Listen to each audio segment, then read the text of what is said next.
There's no worse feeling than being cheated on by someone you cared about and trust. People who step out of relationships all have one thing in common. They don't respect themselves or their partners enough to let them go before moving on. This can lead to cruel emotional punishment for unsuspecting partners. However, some scorned partners go out of their way to teach their unfaithful partner a lesson. When I first started med school, I had a girlfriend who I loved very much. She was the first serious relationship I ever had. As med school wore on, I started spending more time studying and less time caring for myself. My time was either spent studying for exams or catering to my girlfriend. She was too good to clean or cook, but I was madly in love with her and didn't care one bit. I was the only person who was doing the cleaning, cooking, and paying for the apartment we shared. This took up even more of my time as I entered my internship. Sometimes I'd come back to a dirty apartment that I'd have to clean up after a long shift, and I only had less time to take care of myself as a result, so my appearance suffered. I got fatter, and some days I'd have to rush out the door without shaving because I'd only gotten 2 hours of sleep after cleaning and cooking. She'd never help, and she was verbally abusive. Still, I stayed with her because I was deeply in love with her. About half a year into my internship, I found out my girlfriend was cheating on me with an art student. After I confronted her, she said, "He was there for me. He made me feel special and needed. Something you never do." Furious, I told her to get out of my apartment. She didn't even seem fazed by us splitting up.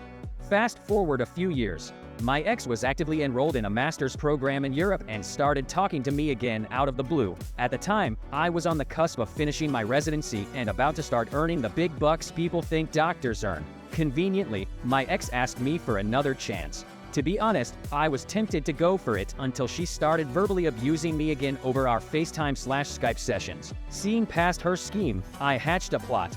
I told her she'd have to quit her master's program and come to the States within 3 months. At the time, she had only 6 months left before graduation. My ex was obviously reticent to do so, but I told her that if she wanted me back, she needed to give me a show of good faith. I guess she figured she'd hamstring me by trapping me in marriage because she agreed. The day before she was due to fly out to the US, I told her I was lying. I blocked her on all my accounts and never spoke to her again. From what I understand, she's now surfing couches, getting by on begging for charity from what few friends she made in Europe. She also became what they call a sugar baby and gets extra cash by screwing around with dudes twice her age. My ex and I used to go to a Cancun resort every year with a bunch of our mutual friends. Months before our annual trip, I found out my ex was cheating on me after I accidentally got a flight confirmation email for tickets he had booked for himself and the other woman to go to a European getaway. The news absolutely shattered me. Despite everything, I tried to have a civil breakup, but he refused to pay me for the Cancun vacation that I already prepaid. I tried several times to get my money back, but he refused. He acted very childish about the entire situation and blamed me for being caught. After our breakup, it took me several weeks to find a new place to live and move my things out of his house. On the last trip to the house, I asked him one last time for the money and he again refused. So I accidentally packed his passport in my last box of things and left my expired passport in its place. Because he already booked the tickets, he apparently didn't check his passport until he was at the airport. Of course, my ex was denied the international flight because he didn't have a current passport. I never did get my money, but I did get immense satisfaction that he didn't get to go on vacation. A couple of weeks later, I gave my ex his passport back when I discovered it in a box of things to unpack. Once he saw what I did, he became furious. He demanded I reimburse him for the flights he and his new lover missed because of me. I told him, "I'd be happy to pay you back once you refund me for the trip to Cancun."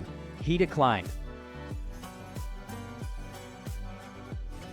I was with my high school sweetheart for almost 6 years. We had plans to marry, have kids, and all the good stuff. Unfortunately, around the end of April 2015, I found out that he was cheating once again. The first time he stepped out of our relationship, we agreed to random phone checks. On that fateful night, I felt the urge to check his phone. He had gotten comfortable because I hadn't checked it in a while. I went looking through his phone while he slept and found incriminating messages almost instantly. In the messages, I discovered that he not only met some random girl, but he told her that I was just his roommate. He told the girl we were no longer a couple and that I knew our relationship was over. This was obviously news to me. To add insult to injury, I found more messages between him and his buddy about him spreading the same lies. I honestly thought things had been going well between us. After reading these texts, I woke him up and immediately told him to get out. He was dead asleep and woke up extremely confused. He had idea what was going on until he saw his phone in my hand. Alarmed, he started putting on his pants and I said, "No, I paid for those pants. Leave them. I gotta have pants, babe." My ex whined, "No, I'm not your babe." I snapped back, "You can leave just like you are." And what did he have on? Tidy whities. That wasn't all. His phone was in my name. All 3 of our cars were in my name and the majority of his clothes I had bought him throughout the years. All of it was bought using my hard-earned cash while he sat around the house playing video games and talking to other girls. I was so done. I kicked him out with no shoes, phone, wallet, money, clothes, or car keys. We lived miles away from the nearest gas station. Unfortunately for him, that meant he had to walk a mile in his underwear to the nearest gas station to call his mom to come get him at 4 a.m. A month later, I let him come back to get his few belongings from the landlord. My ex tried with all his might to get me back. He claimed that he knew I was the right one and that he still wanted to marry me. There would be a cold day in hell before I take him back. A couple of months later I got together with my now husband. Kicking out my good-for-nothing ex was the best thing I've ever done. Just picturing him walking into a gas station at 4 a.m. to ask to use the phone and call his mommy while naked still makes me giggle like a little girl. Had a guy whose wife cheated on him, took the kids and served him with papers. At court, the woman then said she needed the house needed to come back to the house so the kids would have a place to live and the guy willingly agreed. Yet instead of moving in, she puts some storage-related stuff in the house and moves herself and the kids into a boyfriend's house. Guy starts really struggling financially, so he asks the court if he can move back into the house while his wife lives with her boyfriend. Wife says no, so court says no. He spends a cold northeastern U.S. winter breaking into his own unheated garage to sleep. The house was bought solely by him before the marriage even started. He got half the proceeds of the sale after the post-nuptials and was finally able to get himself a place. Marriage contracts are terrible for men to sign. Cohabitat if you must, where there is no common law marriage. My brother got a divorce from his wife after nearly 20 years and 2 kids. She was a sweet person and I can partly understand her resentment, but she took it to the next level. She deliberately stopped working to rack up the credit debt in his name, bought new phones and let accounts get overdrawn and not pay them. She was in the house while the divorce was filing, completely destroyed it and took everything, even the wash tub, when she left. Once it got all fixed up, she broke in and stole/smashed things to oblivion.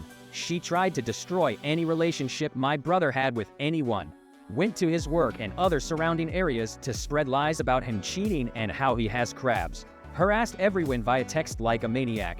Walks into court, lies repeatedly about anything she can, cries, and the judge sides with her repeatedly. How did it all end, you say? My brother sold the house, got rid of his debt, child support was short, and is now over.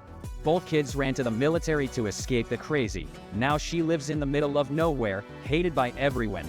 Kinda worked out, I suppose. Karma. I do miss the boys though.